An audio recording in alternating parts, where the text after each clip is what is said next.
Ladies and gentlemen, welcome to our show.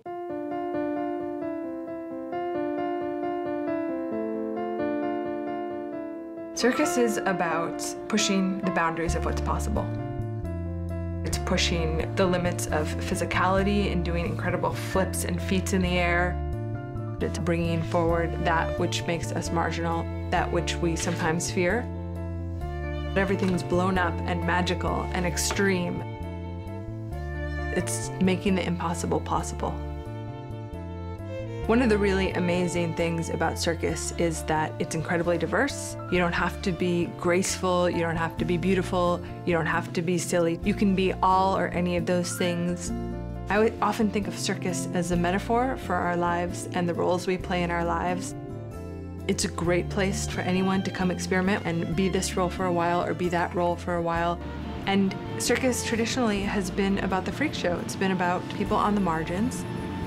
And these kids coming in have had some issues in their life. And I think circus is a good fit because it's very out of the box. And these kids are out of the box, quite literally. My hope is that their limits of who they think they are get broken and expanded. That's part of the magic for me.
Okay, there we go.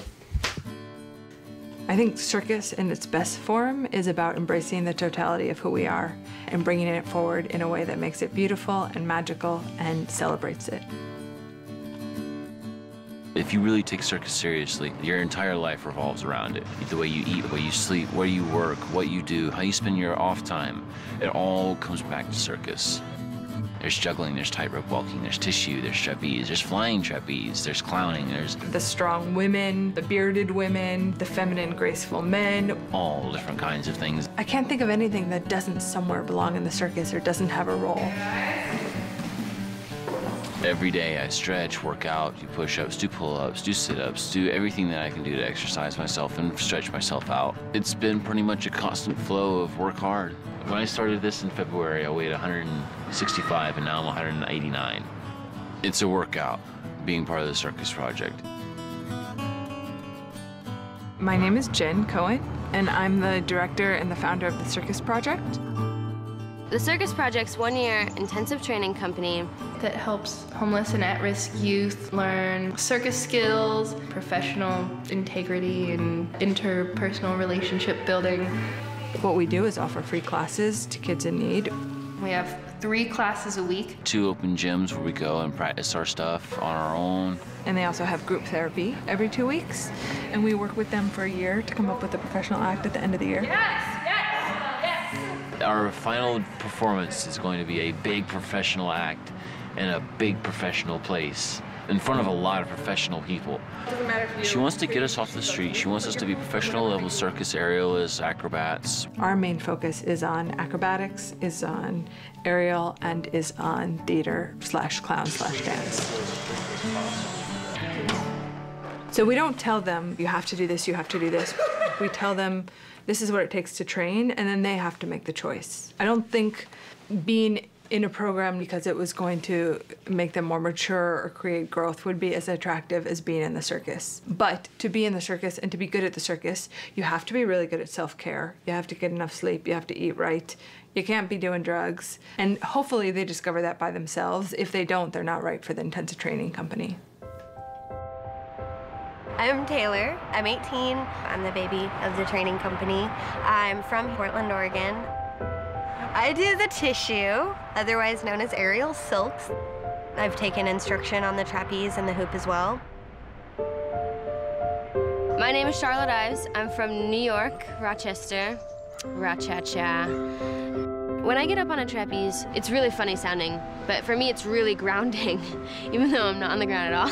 I don't even have room to think. I have to be focused and I have to be there at that moment or else I might fall off.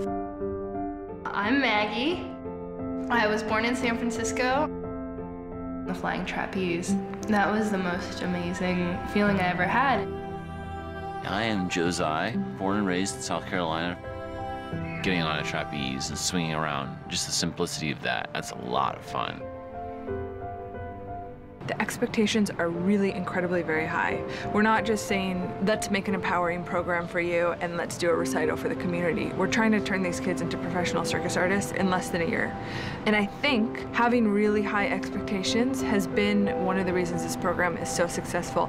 You know, they strive higher when the expectations are higher, and why shouldn't they be? This is a year of hard work, like physically and mentally, and especially with the transition that we're coming from. And nobody can understand the transition that we're coming from unless they've been there. The street is a hard place to be. It's a very rocky road. It's a really helpless situation. Nobody wants to feel like they can't help and provide for themselves. It was on a bright March morning. These kids have had some issues in their life, and they have some challenges. Living on the streets is not fun. It's a really difficult life, and so for a kid to make that choice that living on the streets is better than living in their family's home is an indication of the severity of that situation. And all strangers were no friends to me. I had 2 tarps and a sleeping bag in my backpack. I've walked a lot of highway. I've done a lot of living under a lot of bridges. I spent maybe 2 months under here. Got woken up a few mornings by folks I didn't really want to see. The cops come by 8 o'clock. Time to get up. But that happens anywhere if you're homeless. I was waking up just angry where I was. And I was like, I'm so much better than this. I have so much potential. And I'm waking up underneath a bridge in the rain.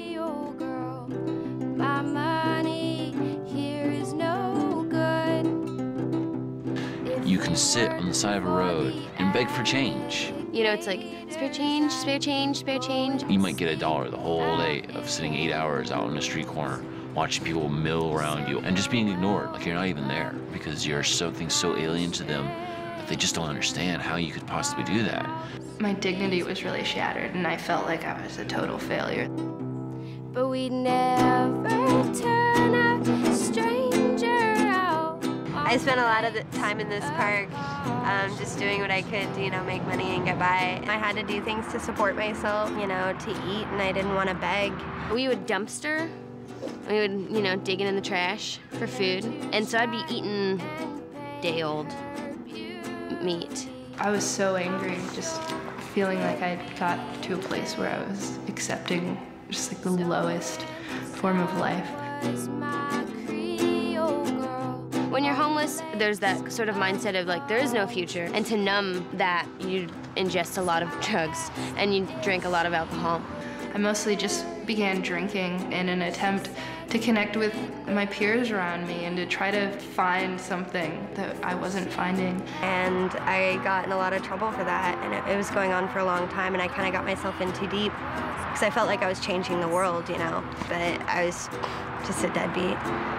And then I was just killing myself really slowly. There's a lot of love in the circus, there's a lot of care and a lot of support, and circus has always been really a family. So I think the fact that they have somewhere to come where they are accepted as who they are and that they're held in a community is a really strong pull for these kids.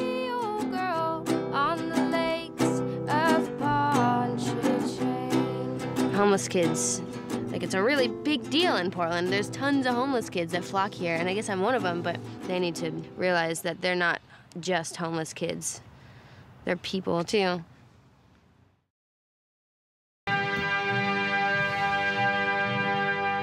Ladies and gentlemen, welcome to the Circus Project's performance of Cirque Odyssey.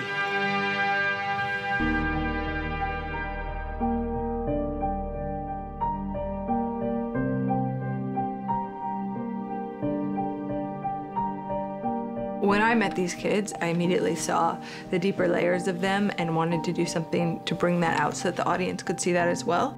This is one of the best nights of my life right now. One piece I think is really beautiful about how our performance has been here is that it's right outside of Park Blocks, where we've all spent so much time when we were homeless. All those kids have developed in amazing ways and really embraced those parts of themselves that maybe once weren't so acceptable or once were the things that marginalized them. And in the circus, those are the things that, when given light, make them the most powerful. Came out here to Portland to try and find my path in life. I came here with a backpack, a sleeping bag, and a tarp, and now I've gotten off the streets, I've gotten a job, I'm in an apartment. This is proof positive that you can do anything. I grew up doubting myself, and it wasn't until I found Circus Project that things really began to fit into place. The future seems so big and so wide open for me. I've been sober for 14 months, and then I'm going to Portland Community College this winter semester. When you're focusing on these little bits, you look back later and you realize how grand they've all come together to be this gigantic thing. The future for these kids is really in their hands. Whatever they decide to do, whether that's circus and coaching and performing, hopefully that they can use these skills that they've developed in this year and really apply those. Because the things that you need to develop in circus, like strength, flexibility, self-care, working well with people, trust, those are the things you need in life to succeed. Before Circus Project, I was leading a life of crime, and I was putting myself in danger every day, and I just thought, oh, I'll just settle down wherever I want to, and it doesn't really work that way. Now it's like, I got myself a job, I got myself an apartment, and all of those dreams that I still have are just definitely more attainable because I can see the steps that I can take.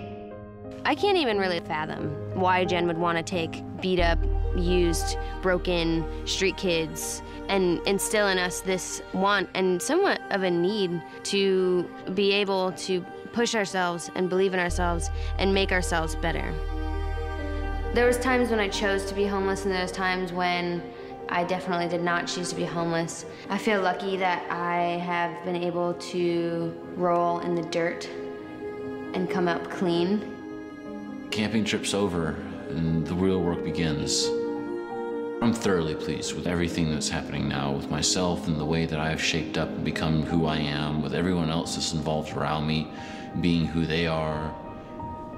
This is a truly wonderful thing, and I really hope that it continues on in the future because many more people need to have this opportunity in their lives. This is a wonderful one for me. These kids have been able to stick with this program for a year, and that they've been able to achieve what they've been able to achieve is beyond their wildest dreams. And what I hope is that they get to realize that they can do anything that they dream about, because that's what this is really about, is that those dreams are attainable. They don't come easy. You have to work really hard for them, and you should never stop believing in them.